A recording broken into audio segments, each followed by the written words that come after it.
Өнөөдөр дэлхийд даяар нүүрлээд байгаа хамгийн том өвчин, хамгийн хэцүү тахал бол эм. Эм ууж байж идэгнэ гэдэг ухагтхан бидний дэлхийн нийтэд нүүрлээд байгаа хамгийн том тахал واخгүй. Эмийн бизнес дэлхий дээр хамгийн том бизнес байдаг. Энэ бүр хар захын судалгааг нь оруулаагүй байхад шүү бүр. Зөвхөн зүгээр одоо хүлээн зөвшөөрөгдөж зарагдаж байгаа эмүүдтэй. Тэгэхээр эмийн том корпорацууд, компаниуд дэлхийд даяар маш олон байна гэсэн үг шүү дээ мөн. За тэгвэл бүхэн ирүүл болчих л доо. Тэгвэл тэр компаниуд, корпорацууд яах вэ?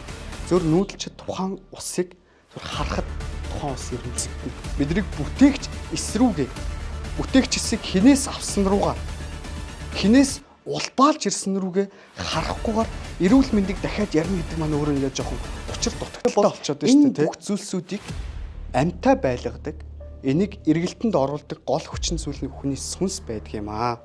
За бүгдээрээ сайн байцгаана уу? Та бүхэнд энэ цаг үеийн мэндийг хүргэе. За өнөөдөр бит хоёр сүнсийг хордуулагч хүчин зүйлсүүд ба сүнсний дархлаа гэдэг сэдвээр подкастаа эхэлж ярилцах гэж байна. За энэ подкастт хүрэлцэн ирсэн та бүхэнд энэ өдрийн мэнд хүргье.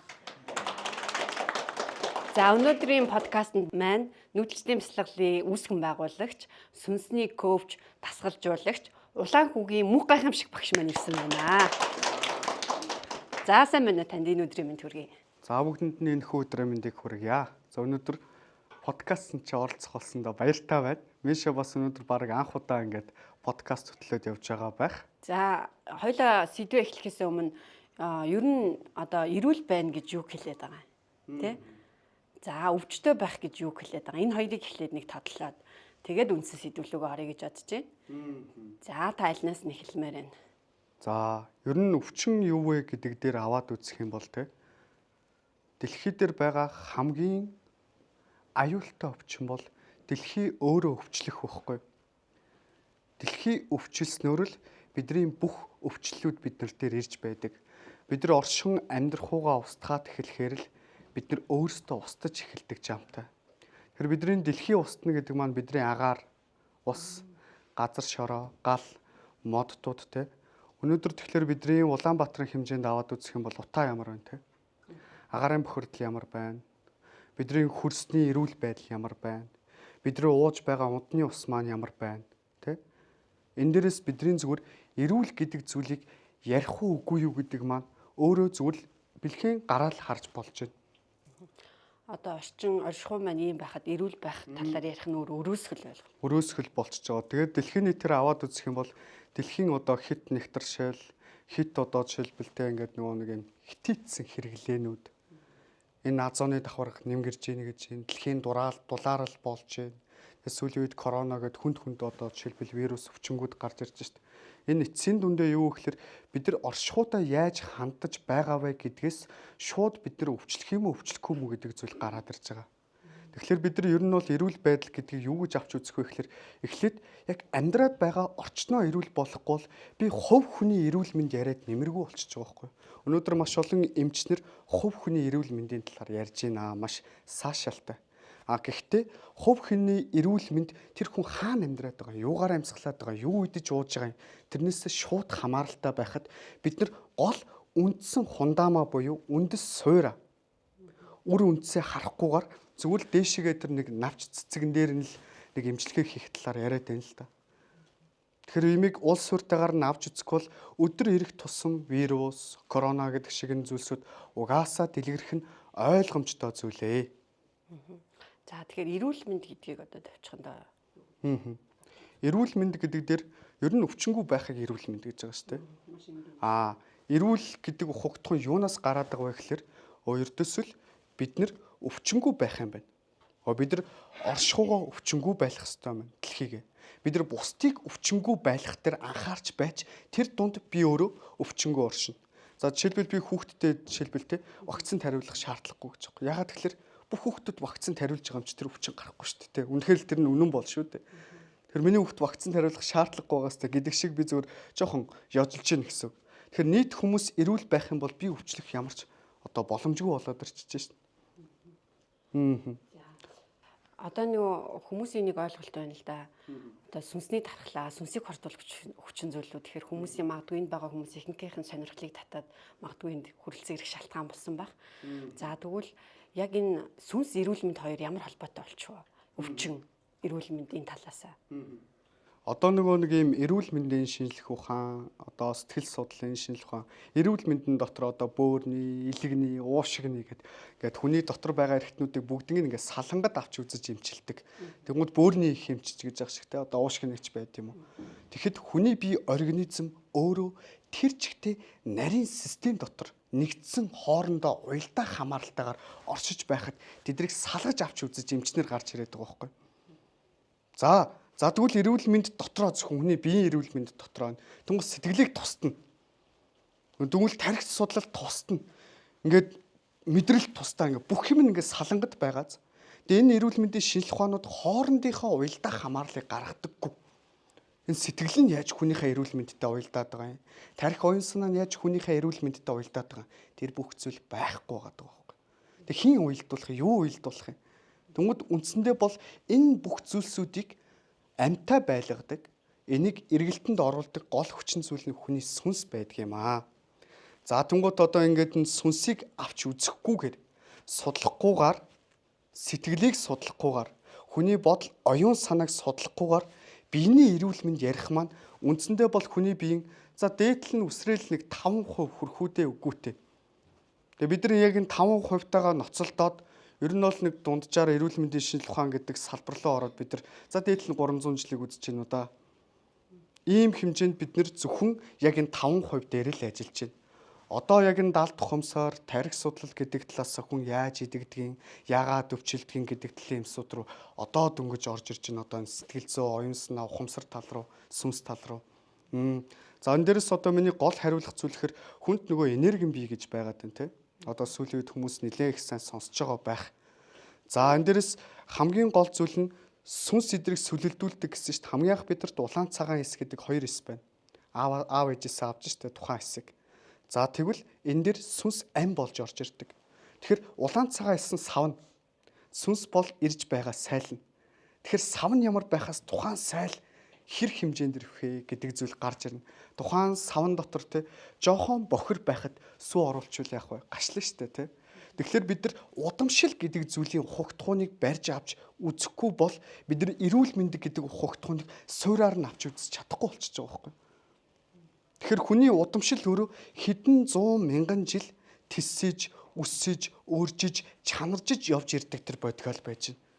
Тэгж яхад бид нар тухайн тэр үүдэл эс биднийг бүтээгч эс рүүгээ бүтээгч эсийг хинээс авсан руугаа хинээс улбаалж ирсэн рүүгээ харахгүйгээр эрүүл мэндийг дахиад ярина гэдэг маань өөрөө ингээд жоохон учир дутагдaltaй болчиход байна шүү дээ тий. Тэгэхээр бидэрт одоо эпогенетик тархи судлал, сэтгэл судлал, энерги судлал, сүнс судлал гэдэг энэ бүх зүйлсүүдийн хоорондын уялдаа хамаарал хэрэгтэй. Тэгээ орчин үед бол яг энэ чиглэлээр яг нэг мэрэгцэн нэг одоо эмчч гэдэг юм уу тасалжуулагч гэж байхгүй байгаа юм л да. Тэгэхээр бид нар яг бүтэн биений цогц одоо эрүүл мэндийн талаар ярих нь бас өрөөсгөл болоод ирж штэ. Тэгэхээр энийг одоо цаашид ямар хөө байдлаар хөгжүүлж яаж авч явуул зүгээр. Эмч байжгаад одоо яг энэ сүнслэг төвшин рүү ороод энийгээ хослуулах хэрэгтэй юм уу? Яавал бэрээ. Ер нь зүгээр би өөрөө хүний их эмч мэрэгчлээ л дээ. За тэгэнгүүт одоо яг аргагүй ингээл онш тавиал эмчилгээ бичингүүтээ ухаан хүн тэр эмийг хэрэглээд төрхөн зур 7-аас 10 хоног за магадгүй өсрээд сарын дотор ингээ өвчин намдаад биеийн байдал сайжирч байгаа. За тэгэнгүүт хэсэг хугацааны дараа дахиад бах байдагт очиж байгаа байхгүй. Тэгэнгүүт энэ нэг төгс эмчилгээ биш байгаад шүү дээ тий. Энийний цаана юу байна уу гэхээр яг аргагүй энэ оюун санаанда ямар одоо ойлголт ухаалтай байгаа, сэтгэлийн хувьд ямар зовир шаналгаа байгаа тий. Тэр зүйлийг одоо олж харж тэр үндэс суураар нь буюу одоо бид нэг эмгэг жамын эмчилгээ гэж ярьдаг да.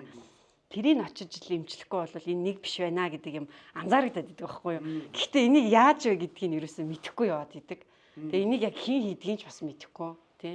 Тэгээ та бас түрүүн их гоё чухал сэдв хөндлөө. Бие махбод гэдэг чинь ингээд нэг цогц систем байж байгаа шүү дээ тий. Тэнгүүт яг бөөрийн зүрхний гээд тус тустай юмч байгаа гэдэг. Тэдний хоорондын уялдаа холбоог хэн хангах юм тий. Тэгээд нэг зүрхэн дээр очихоор нэг юм бичээд өгчдөг, бөөрөн дээр очихоор нэг юм бичээд өгчдөг. Тэгээ энэ хоёрын нийтлэл цогц нь хаанаач явж байгаа ингээд яг бол Монголын эрүүл мэндийн тогтолцоо систем одоо бол яг нэг ийм үе дээрээ л явж байгаа. Ер нь дэлхий. Дэлхийн. За тэгэхээр бид нар одоо ер нь яг яах ёстой вэ гэхээр бид нар явах замаа тод харахын тулд явж ирсэн замаа илүү тод харах шаардлагатай болдог. Бидний өнгөрсөндөх одоо яг монголчууд нар аваад үзэл та тийм их өвчин байсан юм уу, тухайд эм байсан юм уу, эмнэлэг байсан юм уу, эмч байсан юм уу те. Аваад үзэхлээр одоо өдөр ирэх тусам хүний дархлааны систем, хүний эрүүл байх тэр оршихуй нь өөрөө ингээд тэр чигтээ алдагдчихэв. Улам чанар нь буураад байна гэсэн үг шүү дээ. Ингээл доошо унаад байна. Тэгвэл бидний өвгд эцүүд тухайн үед яг яаж ханддаг байсан бэ? Яадаг байсан бэ гэхээр өвчин гэдэг зүйл арчаагүй байдал гэл аваад үзчихэж байна. Зүгээр л залах уу? Чи өвдөживэл чи арчааг байна. Чи залах уу байна. Чи өөрийгөө аваад явчих чадваргүй байна. Чи зүгээр өвдөхгүй бай гэдэг тийм сургаалтай. Өвдөд байвал зүгээр тухайн хүний ёс суртахуунтай нь ярьдаг.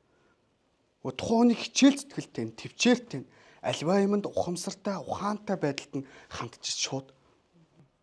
Одоо бид нар чинь өвчтөй байх нь яг жам юм шиг. Тэгээ өвчнгүүт надаас хамааралгүй тэр эмч одоо им бид нарыг эдгэх аврах хэрэгтэй юм шиг ингээ өөрөөсөө алдуулчихад байгаа шүү дээ. Тэнгүүд шууд тэрийг өөртөө нь авч үзчихэж шүү дээ. Хувь хүн рүү одоо өвчтөй байх юм бол чи зүгээр л өөр дөрөө анхаараач. Одоо өвчин жишээлбэл зовлон хилж ирдэггүй, хийсэж ирдэг гэж яриад идэг хүмүүс. Өтөр яг хилж ирдэг юм гэж байгаа байхгүй. Та нойрондоо ямар вэ те? Юу идэж уудгийг, хэрхэн яаж амьсгалдгийг, хэрхэн яг яаж одоо цагтай байдгийг, өөрийнхөө ухамсараа яаж хадгалдгийг, сэтгэл зүй дотор чинь юу хөрөмтлөгдсөн байгааг анзаарч байна уу? Бодол оюунснаа чи ямар байна? Шууд хүн рүү. Тэгэхээр энэ бүх зүйлсүүд чинь алдагдсан бол алдагдаад байгаа бол яг хилж байгаад ирдэг байхгүй. Бүр сүүлийн шатанда баг биеэрээ илэрхийлж гаргаж ирээд байгаа гэсэн үг шүү дээ. Тий, хамгийн сүүлд нь одоо тэгэхээр өвчин тэгж авч үзэж байна. За үгийн язгуураас нь өвчин гэдгийг аваад үзэх юм бол өв гэж байгаа байхгүй. Бид нар өв рүүгээ яаж хандхаас шалтгаалаад бид нар өвчлөхгүй байх уу гэдэг зүйл шууд гарч ирдэг. Бидний тэгэхээр яг өв гэдэг ухагтхуун дээр юу багтдаг вэ гэхээр бидний хамгийн нэгдүгürt байгаль оршихуй. Түрүүний хэлсэнд яг энэ 5 мах боднууд. Дараа нь бидний өвөг дээдс. Тэдний үйл хэрэг, зорилго, яагаад тэр дэлхийг түшдгсэн, яагаад тэр дайн байлдаануудыг хийж явсан, юуны төлөө явсан. Тэр бүх зүйлсүүд миний өв. Бидэрт үлдээгээд өгсөн үүх түүх, өв соёл. Энэ ёс заншил, энэ цунами болцдоггүй газар шилгээгээд ингээд хагараад хүн амтнаа ингээд үгүй хийждэггүй. Энэ амар амгалан Монгол. Энэ бидний өв. Тэгэхээр ийм өвтэй улс дэлхий дээр маш цөөхөн л дөө. Дээрэс нь яг юуг үлдээсэн бэ гэдэг дээр ягаад тэр одоо түрүүний тэр дайн байлдаануудыг хийгээд байсан юм бэ гэхэлэр бид нар нэн цэнгэг усны айс сав дээр амьдардаг юм байна. Ерөнхийдөө дэлхий дээр байгаа уснуудыг хідэн төвшөнд авч үздэг юм байна л да. Хүх ус, шар ус, улаан ус, хар ус. Хүх ус нь болохоор газрын гүнээс нэн цэнгэг цэвдгээрээ гарч ирдэг тэр уснуудыг хэлж байгаа. Тэр нэн цэнгэг ус гарч ирэх гэж хэдэн зуун сая жилийн байгалийн цогцлбор бүрддэг юм байна л да. Өнөөдөр бид нар тэр айс савн дээрээ амьдарч байж тэрэндээ хайр гамгүй хандж байгаа. Тэгвэл усыг яагаад чухалчлаад байгаа юм бэ гэж байгаа байхгүй. Тэр хүх усыг хүний биеийн 70-80% нь ус, тархины 90-95% нь ус байж байна те. Тэгээ өнөөдөр бид нар хамгийн ахтар улаан цагаан айс гэдэг нэг жижигхэн хоёр нүдэн дүл үзэгдэм тийм эснүүд байснаа хоёул өнөөдөр ийм том биетэй болсон яриа сууж те. Тэгэхээр бид нар эдэж ууж амьсгалж байгаа зүйлсээрээ бид нар тижээгдээд уургаараа тижээгдээд өнөөдөр бид нар ийм том болж байна. Тэгвэл би юу эдэж ууна? Би юугаар амьсгална тэр би. Тэгвэл нэн цэнгэг усаар амьсгалж байгаа бол те усыг ундаалж байгаа бол агаараар амьсгалж байгаа бол хөрс газар шорон дээр амьдарч байгаа бол би эрүүл байна гэсэн үг. Тэнгууд миний тархины ус маань цэнгэг болохлээр би тархиныхаа 10-аас илүү хувийг ашиглах потенциалтай гэсэн үг. Зарим цэнгэг усны айс сав дээр амьдардаггүй хүмүүс, цэвэр агаарт амьдардаггүй хүмүүс тархинд нь тийм өөрөөрөө бодож сэтгэх потенциал нь хүрдэггүй. Яагаад ч хүрдэггүй? Тийм боломж байхгүй. Бие даах, өөрөөрөө байх гэдэг зүйл байхгүй. Ер нь намд ор дуугуу, ингээд хүлцэнгүү, дороо, дагамгуу, дахимдуу нэг иймэрхүү. Тэгэхээр бид нар яг энэ усан дотор бүх нууц байна. Тэгвэл нүүдэлчид энэ дотор байгаа усаа кванталж чаддаг зүгээр биеийн дотор байгаа уснуудаа. Тэгээд тэр хүх усны төрлөгийг гарч ирэхийг одоо нэг 1000 жилдээ нэг гарч ирдэг гэж үздэг л дээ. Тухайн тэр усны төрлөг гарч ирээд тэрийг далаад нь цутгачаад үүнээс цааш газар үгүй гэж хэлж лтэй. Тэгсэн чинь нөгөө нэг дайн байлдаа хийгээд эзлэх газаргүй болцсон байна гэдэг талаар авч үзсэн байдаг. Үндсэндээ бол тухайн тэр хөх усыг хөхөөр нь хадгалсаар байгаа далаад нь зүтгэж байгаа байхгүй. Тэр хүн төрлөختний оюун санааг манж байгаа үйл. Тэр усны их засгийн хуультай гэж ярьдаг л да. Ер нь бол монголчуудыг 13 дугаар зуунд одоо их засгийн хууль гэж яриад байгаа. Усны их засгийн хуультай гэж ярьдаг. Ерөнхийдөө тэр усыг манах, тэр усыг хайрлах. Бүр одоо тэгээд сүүлийн одоо 1990-ад оны үед нэг Японы эрдэмтэнтэй ус амьтаа юм байна гэдгийг баталж тогтоож л дээ. Тэр хүн яг шинжлэх ухаанаар батлаа тогтоож байгаа ч гэсэн нүүдэлчид зүгээр амьдралдаа тэрийг хэрэглээд амьдарч байгаа байхгүй. Та түрүү нэг усыг каунтлж уух гэж ярьлаа шүү дээ. Тэгэхээр тэрийг яг яаж уухыг хэлээд байна гэсэн үг үү? Тэгэхээр одоо ингээд нэг тийм сахлын арга ч юм уу ийм тийм аргууд гэхээс илүүтэйгээ усанд хандах хандлага, усыг хүндэтгэх байдал, усыг амьтаа гэж үзэх байдал, усыг хайрлах байдал нь шал өөр. За яг хөө сүүлийн үед одоо ингээд одоо яонжилсан ус, квант ус ч юм уу ингээд квантжуулсан ус гэл ингээд эзэлжүүлсэн ус гэл ингээд гарч ирж байна л та.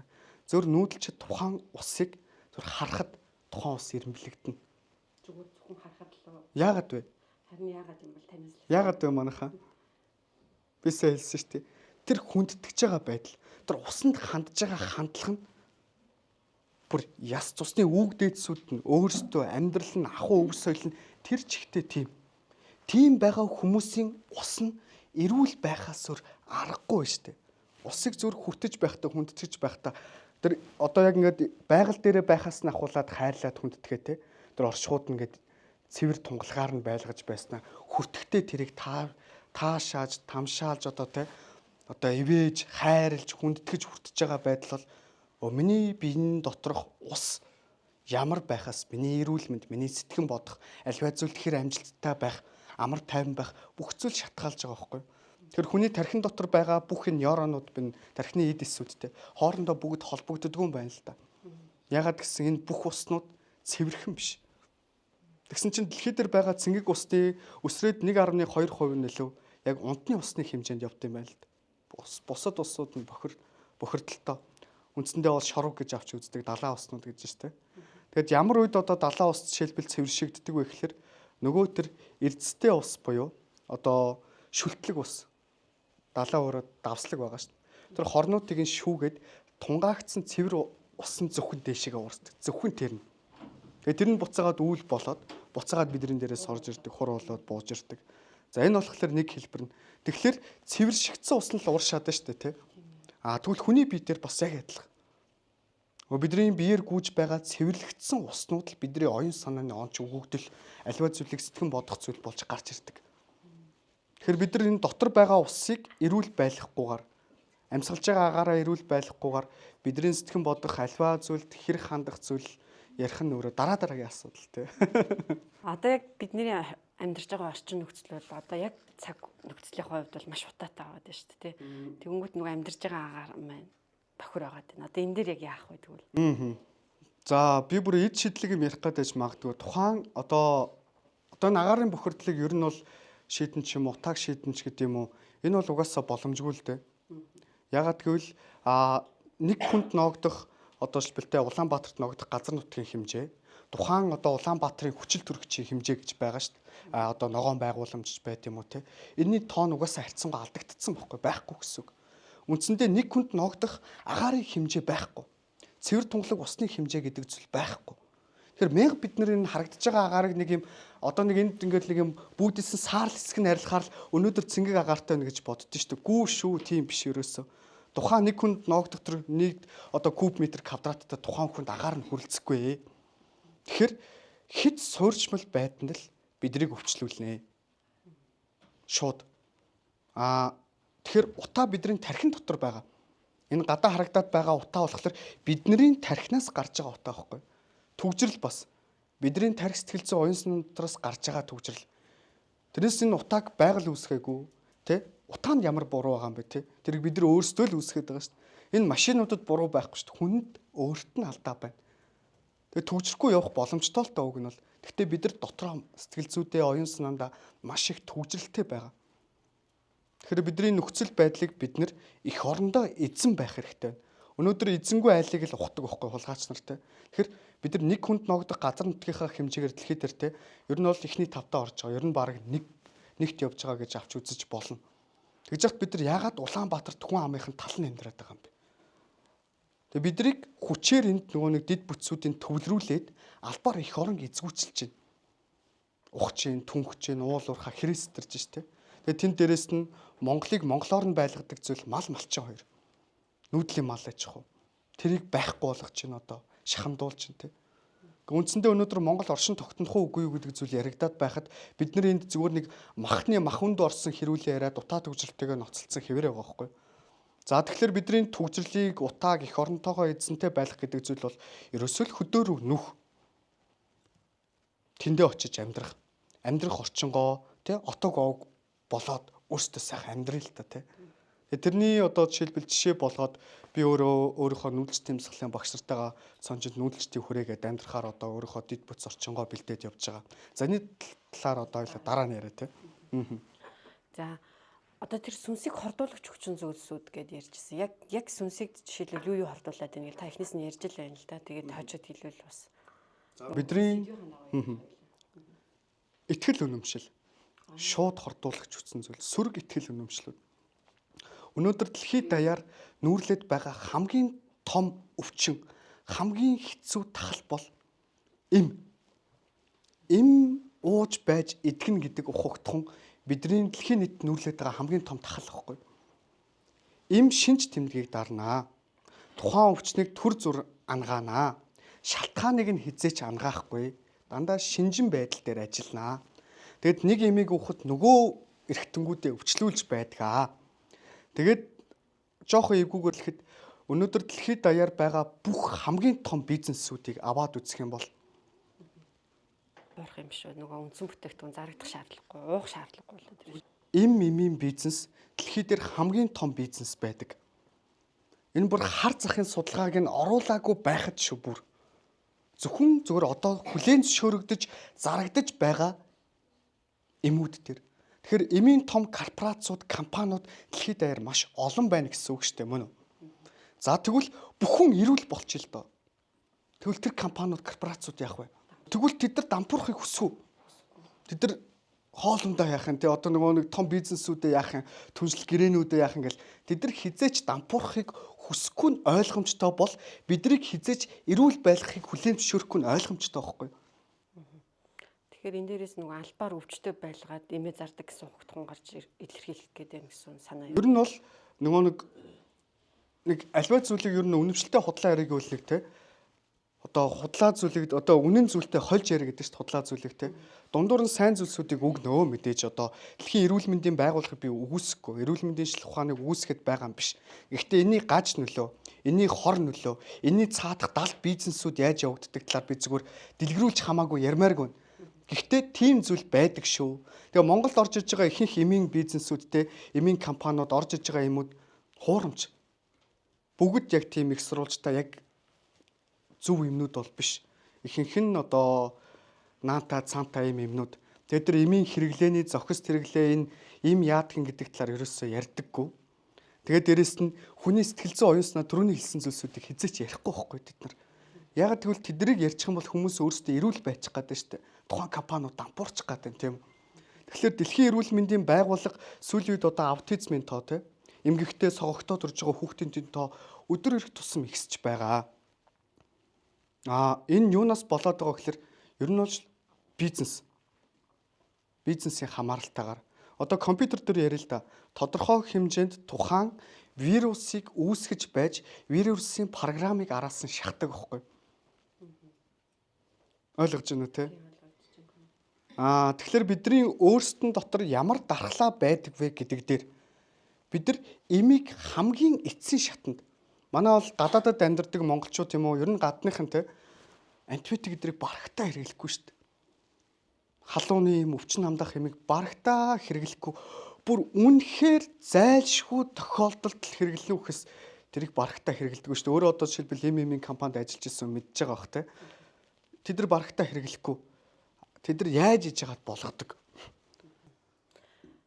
За ямар ч ийм нэгдүгээр хүчин зүйл минь хордуулагч өөр ямар хүчин зүйлүүд байх вэ? Тэгээд Дараагийн бидний болохоор ер нь хөдөлгөөнт байдал орчин. Бид нар хит их тав туханд те шингэж гин тав тухтай байдал. За ер нь бол үндсэн ер нь альва одоо бүх зүйл дээр шүү. Эрүүл мэндийн шинжилгээ ухаан дээрч байна. За зөвхөн эрүүл мэндийн шинжилгээ ухаан дээр нь ярил л да. Эрүүл мэндийн шинжилгээ ухааны гол үндсэн суурь онол гэдэг зүйл байдаг л да. Гэхдээ эрүүл мэндийн шинжилгээ ухаан энийг мэдэхгүй. Би жоохон ингээд том ярьж байгаа шүү. Уучлаарай тий. Одоо ямар хүн гарч ичээд ягаад ингээд том яриад байгаа юм бэ гэж магадгүй. Мэдхгүй би нэг тийм нэгэн жижигхэн бор залуу юм тий. Гэхдээ яг энэ эрүүл мэндийн шинжилгээ ухаан юун дээр үүссэн бэ гэхэлэр тан, тин, тун гэдэг гурван ойлголт байдаг юм байна л да.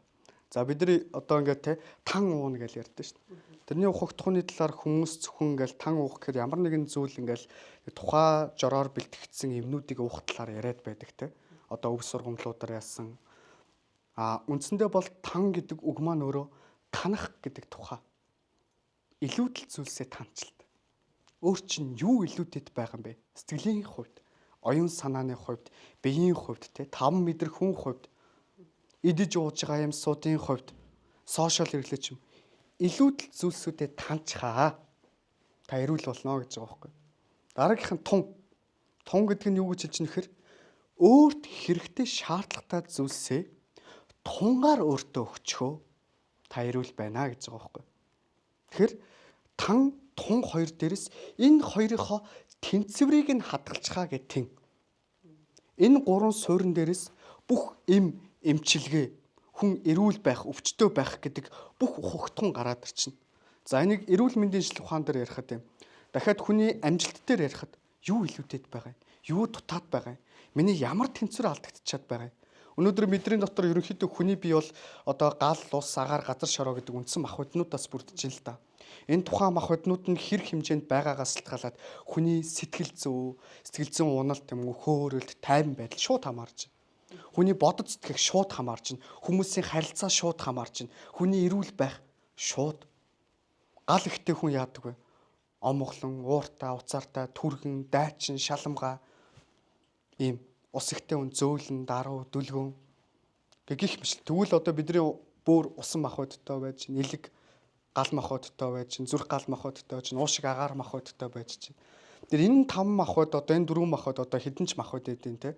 Ерөнхийдөө ингээл орон орны судалгаанууд дээр өөр байдаг л өөрөнд орондоо.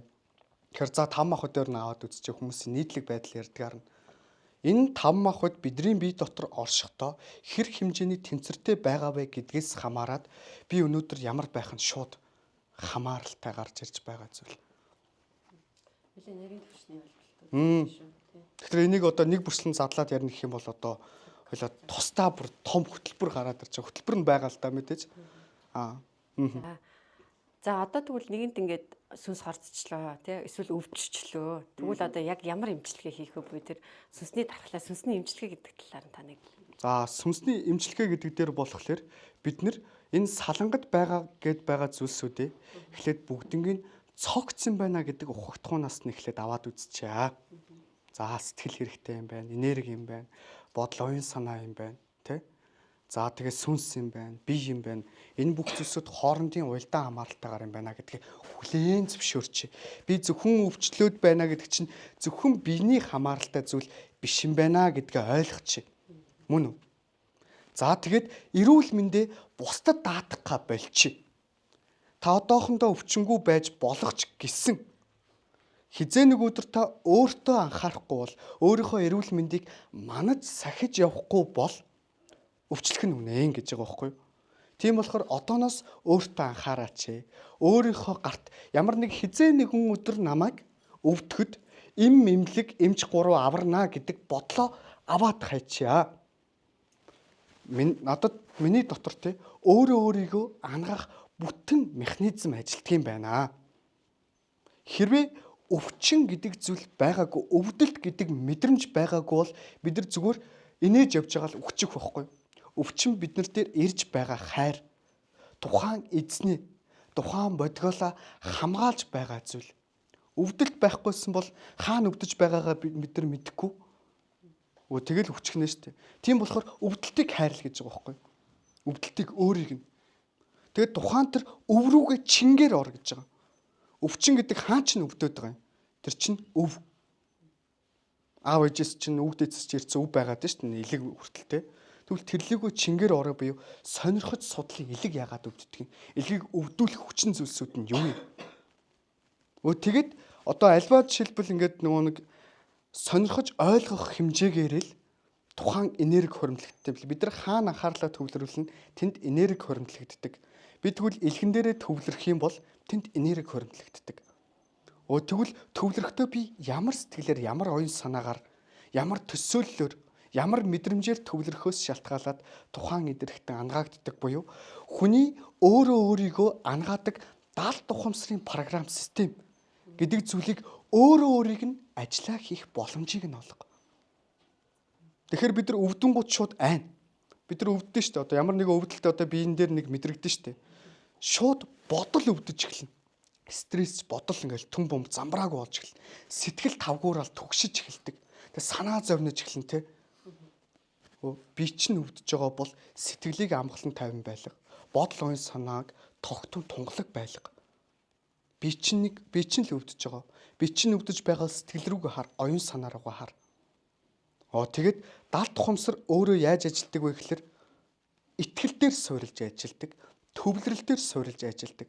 Бодит бус хоёрыг тарих судал дээр одоо жишээлбэл ялгадаггүй гэж үздэг л дээ. Би одоо жишээлбэл за бүгдрээ хамтдаа те. За нэг сайхан нэг тийм за арц идэж гин гэдэг одоо те арц ууж. За бүгдрийг арцыг амтлаараа те. Шүлс ялгарч гин үү? За энэ юу вэ гэхээр хүний тарих байхгүй. Тухайн дурсамж ялахгүй. За тэгэд бас нэг ингээд сонирхолтой жишээнүүд байдаг л да.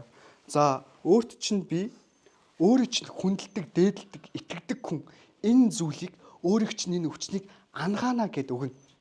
Өөрөө надад хэр итгэж байгаагаас шалтгаалаад, хэр хэмжээнд итгэдгээс шалтгаалаад энэ жинхнээсээ юм болж хувирна. Тэгээд энийг зүгээр ингээд ер нь манай аав ээж бага насны хүүхдүүд дээр бид нар хаяа ашигладаг шүү дээ, тэ. Ингээд нэг юм за энийг уух юм бол одоо наач ястай ингээд амар юм ингээд шидтэй юм одоо үнэтэй юм. Наадах чи уугаал идэх чинь гингут. Нөгөө дөнгөж өвдөхөө байжсэн хүүхд чинь тэрийг эдэн гутал цаваас рэглэн болол. Тэгээ нөгөө өвчний шинж тэмдгүүд нь байсан мөртлөө эдгээ явчихсан шүү дээ. Энэ нөгөө даалт ухамсарын өөрөө өөрийгөө ангаадаг програм баггүй. Тэгэхээр хэр хэмжээний итгэл үнэмшил гэдэг.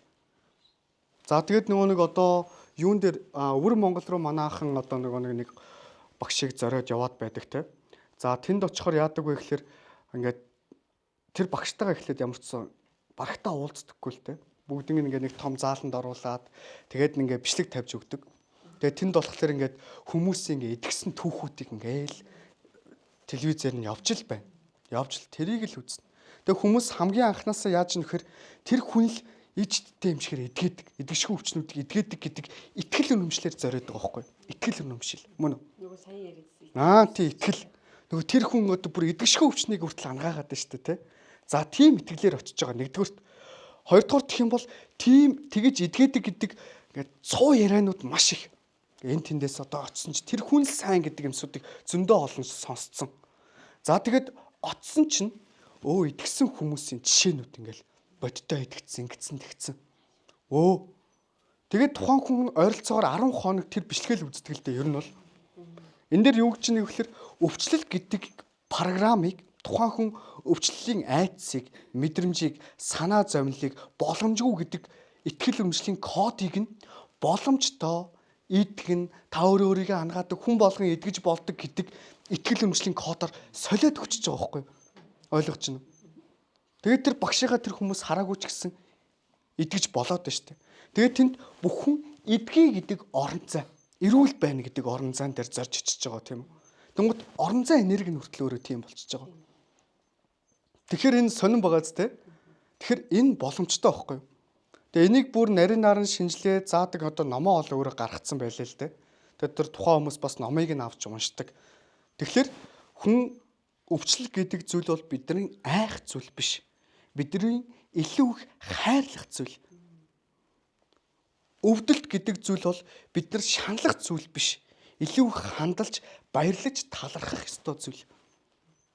Яахав гэхдээ хүмүүс ингээд яг тэнд амар ингээд өвчин зовиртой байхад ямар ямаараа тэнд талхардах юм бэ гэж бодож болно л доо. Өөр яах юм те? Зовоол яваадах юм уу? Тэгэл одоо сэтгэлээ зовоол ингээд бүр бодох сөхөөгүй бол тийм шаардлага дээр бид нар зайлшгүй өвчин зүйл дээр бол өвчин намдаах юм аа уужил таарна л та. Тэгэхээр өвчнийг үүсгэх хүчин зүйлсүүдээ бид нар шалтгаанаар нь авч үзээж итгэл үнэмшлийн коднуудаа сольж те боломжтой юм байна шүү дээ тий. Энийг бүр дэлхийн шинжлэх ухаан дээр ингээд ийм зүйлсүүдэр хүн идэгдэг юм байна гэдэг зүйлсүүдийг бүр батлаад гаргаад ирлээ л дээ. За тэгтээ бас нөгөө зайлшгүй одоо яг шинжлэх ухаанаар идэх одоо нарийн мэрэгжлийн эмчнэр дээр хандах тохиолдлууд байгаа хэ тийм ээ гэмтэл осол аваар мис засалч гэдэг юм уу тий. Тэгвэл яг энэ далд ухамсараа ажиллуулж идэх өвчин гэдээ бас тустай байгаа хэ тийм үү? Байгаа. Ер нь тэгтээ хараа. Ер нь бүх эмчнэр маань өөрсдөө одоо энэ сэтгэл зүй, оюун санаа, энерги, далд ухамсар гэдэг зэрүүгээ орхоос өөр аргагүй цаг үе нөхцөл байдал ирж байна гэсэн үг. Яагаад? Бидний нийгэм, бидний хоорондын харилцаа, хандлага өнөөдөр зүгээр л нэг эмч ингээд сууж байгаа байхгүй те. Нэг өвчтөд орж ирж байгаа. Тэр өвчтөн орж ирэнгуутаа тэр эмч нь өөрийг нь өвтгцсэн юм шиг байдлаар ханддаг хандлагууд те. Маш их байгаа сүлээ. Бүр одоо энэс болоод одоо өвчтөнгөөс гэмтэл авцсан трама, өвчтөнтэйгээ харилцах трама авцсан. Тим эмчээс нөгөө хүнийхөө төлөө гэсэн сэтгэл гарах нь хэцүү байхгүй. Тэгээ би ингээд эрүүл мэндийн байгууллага юм уу эмчний очрог гэл энэ тэн ингээл яхад те. Эмчнэр маань ер нь л стресстэй. Ер нь хувийн эмнэлэгэл биш бол ер нь стресстэй шүү. Сайн нэг манай хүүхэд төрөхөж тэр эмнэлэгч одоо юу болоод байгаа юм бэ те бүр. Би тэгээд энэ нийтлэг бай. Тэгээ эмчнэрийн одоо нөгөө нэг амьдрах нөхцөлийг нь бүрдүүлж байгаа байдал эмчрийг авч үзэх хүндэтгэх байдлууд бидрийнх амар доогуур واخгүй. Тэгэхэд бидний одоо энэ эмч энэ эмнэлэг байгаагүй энэ эм байгаагүй бол те өнөөдөр ямар олон хүмүүс дотны хүмүүсээ алдах байсан бэ те. Тэр хүмүүсийн ачаар бид нар дотрын хүмүүстэйгээ байж гин. Тэгэхээр тэр хүмүүсийнхаа тэр цалин мөнгө төгрөгийг нь одоо нэмэх хинэ тэрэ гэдэг юмсууд те. Одоо тэр цалин мөнгө төгрөг нэмэх тухай биш. Уг нь бол тэр эмч нарыг хүндлэх ажил мэргэжлийг нь хүндлэх тухай байхгүй. Ойлгох тухай. Тэднэр байхгүй бол бид нар ямар орчинд яаж байх вэ гэдэг тухай байхгүй. Уг нь бол. Тэгэхээр тэднийг авч үзэх. Тэгээд нөгөө үйлчлүүлж байгаа хүмүүс маань өөрсдөө эмчийг хүндэтгэх ёс зүй бас байхгүй. Харилцаа хандлага. Ийм нөхцөл байдлуудаас болоод бидний энэ асуудлууд үүсэж байгаа. За нэгэн төвчээрснийх нөгөө удамшлын өвчин гэдэг шүү дээ. Тэрний талаар та нэг дэлгэрүүлээд ойлголт өгөөч. Ер нь бол одоо төрөнөөс хойш яриадсэн зүйлүүдээр нөгөө биологийн санах хоо гэж байдаг л да. Одоо яг ангаа ухаанд хэлэхдээ яг тэрнгээрээ болохоор бид нэр энэ далд ухамсараараа идэгч гэдэг юм уу бид нэг зэсээ, төвчээ, даван тулаад гараад ирсэн тэр нэг давтагдсан зүйлс ингээд бидний бие махбодод нөлөөлөд идгээд гэдэг нэг юм ойлголт байдаг л да. Гэтэл удамшлын өвчин бол яа харахгүй удамшаад ирчлээ. Энэ бол угаасаа би өвдгөн тодорхой юм байна гэж хүлээн зөвшөөрч байдаг те. Тэгээ энэ дээр яг ямар ойлголт байдаг юм? Удамшлын өвчин гэдэг дээр нэг хүмүүс яг ингээ бид дээр ирж байгаа өвчлөлт талаас нь авч үзээд байдаг л да. Тэнгууд бид дээр ирж байгаа сөрөг сэтгэл хөдлөлийн мэдрэмжүүд, сөрөг зан, сөрөг характер, сөрөг харилцаа, сөрөг бодлууд хүртэл, сөрөг энерги хүртэл дагаж удамшиж ирдэг. Удаан хугацаанд нэг хүний муу авир, муу зан төлөв, муу үйл давтагдсан байдлаар хэдэн үе дамжаад тэр нь засагдахгүй явах тусмаа нэмэгдэж ирдэг бид нар дээр. Эцсийн дүндээ хин нэгэн дээр биеийн өвчлөл, удамшлын өвчлөл болж ирдэг. Тэгэхээр аав ээж өвөө эмээ үгдээ зэхэр эднийг бүгднийг нэг хүн гээд аваад үзчихээ л да тийм үү? Сэтгэл зүйн түрүүний ярьсан оюун санаа, энерги гэдэг шиг манай удмын ой сав, айл сав өөрөө бохирдолтой, асуудалтай болцоод байгаагийн илрүүл бол удмын өвчнгүүд гэхгүй. Идэгшгүй өвчнгүүд гэж яриад байгаа, удамшлын өвчин гэж яриад байгаа. Дараагийн хамгийн сүүлд нь тэр нь бие дээр илэрж байгаа байх нь шүү дээ, тий. Одоо идэгшгүй өвчнгүүд. За буцаагаад дахиад байгаль экологи талаас нь аваад үзье л та. Бидний бөөрийн усны бүтэц маань бидний одоо 2-оос 3%, 3-аас 5% амьдарч байсан нутаг орны усны бүтэцтэй адилхан гэдэг шинжлэх ухаан тогтоож л дээ. Үндсэндээ тэр юу хэлээд нэхэр нутаг усандаа очиж одоо нэг төрсөн буурин дээрээ очиж хөрвөнө гэж хүмүүс ярьдэн шүү дээ, тий. Тэгээ төрсөн буурин дээрээ очиод хөрвөнө гэсэн чинь нэг төрх хэмлэг дээрээ очиод ингээд өнкрөөд нэг юм л дээ. Нуруугаа шилгээгээ. Тэр бол одоо нэг хөрвөх биш шилгээх тухай л да. Үндсэндээ бол өөрийгөө одоо нөгөө төрсөн буурин дээр очиж хөрвөөнө гэж юу хэлдэг вэ гэхлээр хөрвөөх буюу хөрвүүлэх гэдэг утгаснаа хөрвүүлэх. Хөрвүүлэх гэхээр бүтэн нэг хөврөл, үр хөврөл гэдэг чтэй. Бүтэн нэг хөврөө дуусах, үр хөрвүүлэх, өөрчлөх гэсэн утгаснаа. Тэгэхээр бидний дотор байгаа тэр агаарыг бүтэн сэлэг, биеийн усны бүтцийг бүтэн сэлэг, тэ? Биеийн шороо махбодын бүтцийг бүтэн сэлгэх тэр цаг хугацааг хөрвүүлэх, хөрвөөх гэж байгаа байхгүй.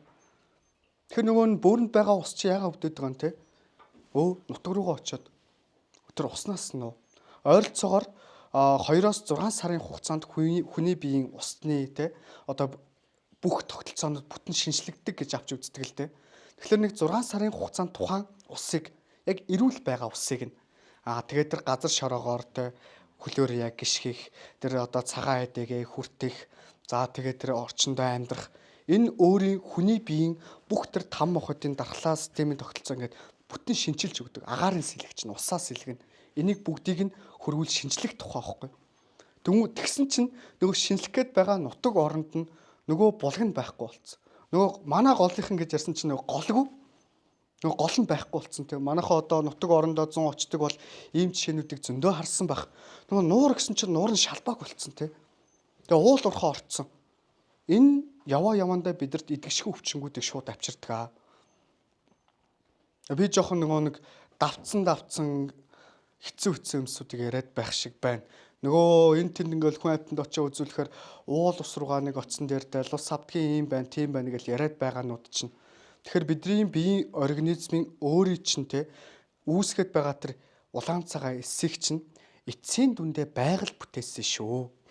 Бидний аав ээж өвөө эмээ үүг дээдсийн үүг дээдс. Миний үүг дээдсийг тэгэхээр хамгийн цаана нь байгаль бүтээсэн. Тэгэхээр байгаль өөрөө тэр жигтэй үүдэл хийсэн байхгүй. Одоо үүдэл хийсээр одоо буцаагаад хүний эргэтэн одоо өвчлөлийг ингээ ангаадаг болж гэнэ гэдэг байгаа шин. Гэхдээ үүдлээс тасралтгүй байж тээ энэ агаараар тэгээ нусаар байхдаа хамгийн үнэгүй зүйл. Байхгүй болчоор хамгийн үнцэнтэй зүйл. Агаарыг байхгүй болгож. Одоо бид нар агаарыг анзаарахгүй ш тоохгүй штэ тий. Байхгүй болгоч л доо. Усыг байхгүй болгоч л доо. Байхгүй болчоор л бид нар одоо бүр бөө юм болно штэ. Юу нөгөө мөнгө төгрөг алтмалтд вэ тий. Юу уран бэ тий. Тэгэхээр байгаад үнэгүй байхгүй. Аав ээж хүртэл яг тийм штэ. Байж захтай нэг тийм үнэгүй юм шигтэй байж л байх хэрэгтэй юм шиг. Байхгүй болчоор гинтл хайртай хүмүүс болоо л тий. Ингээл учиргүй ингээл. Тэгэхээр бидний эрүүл байх гэдэг зүйл бол зөвхөн би гэдэг ухагтхан биш ээ. Бидний хамтын гэдэг ухагтхан шүү. Тэгэхээр эрүүл болгодог одоо жишээлбэл нэг энэ амьсгалын талаас нь зөвхөн амьсгалаар хин судлуудаар дамжуулаад те яаж хүн өөрийгөө ангаадаг юм. Тэгвэл нүүдэлчд энэ амьсгалыг хэр хэмжээнд яаж эзэмссэн байсан гэдэг технологиуд сургалтын дээр бол байж байгаа. Дээр үед одоо би зөвхөн нэгэн жишээ яриа л да. Дээр үед булчинтай хэрэг гэж сонсч ирсэн үү? За энэс та овоо булчинтай хэрэг байна да. Сонсч ирсэн үү? Шөрмөстэй хэрэг. Бүр ингээд нөгөө нэг арай нэг сайн ирчүүд нь болохоор энэс та чөмхтэй хэрэг байна да. Энэ шөрмөстэй хэрэг болохоор тухайн зүйлийг тесрэглэх даван туулах хурд чадваруудыг хэлдэг шөрмөстэй гэдэг нь. Чөмхтэй хэрэг гэдэг нь удмыг нь хэлдэг. Энэ удмын аав ээж нь өвөө юм. Энэ аргагүй өвөө нь ийм хүн байсан. Өвний өвөө нь ийм ясны ийм хүн байсан те. Ясыг нь шүрмсийг нь тэр чөмгийг нь яриад нь штэ. Энэ ерөөсөө тэр удамшлын чадварууд. Тэгээд дээр үеийн бүхчүүдийг хараад байх юм бол те үлээсэн гүзээтэй биш те. Гэт нь чивкийсэн гэт нэг юм чавгаата те. Гэт нэг юм нэг тийм гоо одоо нэг уухаа тухаа баатар ууцсан дундуура тасархаа баатар гэж ер нь бол монголчуудыг хэлж байгаа л да. Өөрсдөө шоргоолз зөвхөн шоргоолзыг хэлээгүй. Нүүдэлтийн язгууртнуудын дэлний нэгүрийг бэлхүүсээрээ. Тэр дээлийг өмсөж чадахгүй бол тухайн хүн язгууртан биш байхгүй ойлгож байна. Одоо язгууртангууд гэхэр чи одоо ингээл юм дүүрэн том гизээтэй байгаад гүзээтэй штэ. Язгууртнуудын дээл болохоор тийм гүзээтэй байх боломжгүй дээлээдэг байхгүй ойлгож. Эндээсээ ахуулаад нүүдэлчдийн одоо сэтгэлгээ, хувцлах, соёл, оршин амьдрах бүх юмнууд нь үнэхээр өндөр түвшний соёлтой байсан байгаа. Тэгэхээр бид нар энэ яг энэ бие организмоо амьсгалаараа дамжуулж булчин шөрмөс болгодог, шөрмөсийг чөмг болгодог, дээд амьсгал, гүн төвлөрсөн амьсгал гэд маш олон юмсууд байна. Тэгэхээр энэ амьсгалуудаар дамжиж бид нар ер нь бол амжилттай байх уу, эрүүл байх уу, сайхан байх уу, гоё харилцаатай байх уу бүх зүйл амьсгал, ярих ур чадвар хүртэл одоо нэлтгэх ур чадвар хүртэл амьсгалыг хэр сайн хуваарлаж чадаж байгаагаар хэмжигддэг зүйл. Амьсгалыг хуваарлаж чадахгүй бол яриаг хуваарлна гэдэг зүйл байдаггүй. Гэх мэтлэн амьсгалгүй юу ч байхгүй. Тэгэхээр яг энэ амьсгалаар дамжуулж өөрийгөө ангаах, хүний одоо нэг далд тухамсрын сөрөг коднуудыг илрүүлэх, тэрийг сөрөг коднуудыг шинжлэх, тэгээд тухайн одоо жишээлбэл дасгал хөдөлгөөнөөр биелгээгээр дамжуулч юу нь бол биелгээ уртын дуу бол тэр чигтээ амьсгалын дасгал. Биелгээ хүний одоо амьсгалыг жигд хуваарилдаг зүйл гэх мэтлэн. Ингээ бодоод аваад үзэх юм бол нүүдэлчдийн ахуй өв соёл амьдрал нь тэр чигтээ йог, бясалгал, фитнес одоо бидний мэддэг юу гэдэг нь те кардио. Гэхдээ зүгээр тэр хүн ингээд зүгээр суух боломжгүй. Тэгээ нүүдэлчдийн бясалгалын нэг өрөө үг байдаг.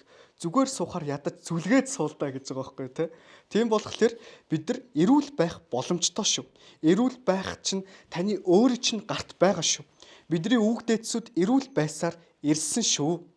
Өнөөдрийн одоо ярьцлага цаг нь болж байгаа болов гайгүй юу? Ер нь дуусчих. Та яг мэдэрсэн юм шиг өөрөө бас яг төгсгөлийн хийгээд ирж байна. Тэгээ миний асуугаагүй таны ярих зүйлээс байвал одоо та үзэгчтэй хандаж хэлээ. Тэгээ өнөөдрийнхөө ярилцлагыг өндөрлөө. За. Таны амьдралын эрүүл мэнд, амжилт, аз жаргал, амар тайван байдал түрүүний хэлсэнчлэн та илүүдэл зүйлсүүдэд танчаарай. Зөв зүйлсүүдийг тунгаар оруулчаарай. Энэ бүхнийхээ тэнцвэрийг хадгалаарай. Тэгэх юм бол таны амьдралд бүх зүйл ирэх болно. Өнөөдөр ярилцлагандаа урьдсан, хүрэлцэн ирсэн та бүхэндээ маш их баярлалаа. Өнөөдрийн ярилцлага их таатай байлаа.